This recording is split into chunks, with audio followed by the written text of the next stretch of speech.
মামা,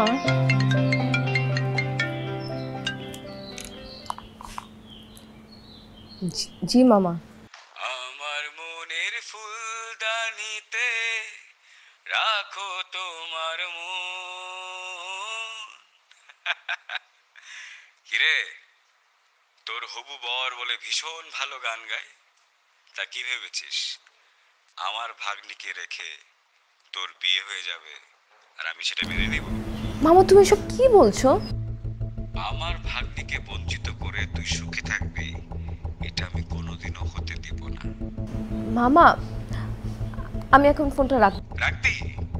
ফোন তো অবশ্যই রাখবি, কিন্তু রাখার আগে একবার শুনে নে যে কেন তোকে আমি ফোন দিয়েছি। শোন বৃষ্টি, আপা দুলা ভাই যতই তোকে নিজের মেয়ে ভাবুক, আমি কখনোই তোকে আমার রক্তের কেউ ভাবি না। মামা তুমি এটা কি বলছো? আর আমি আমার নিজের ভাগ্নিকে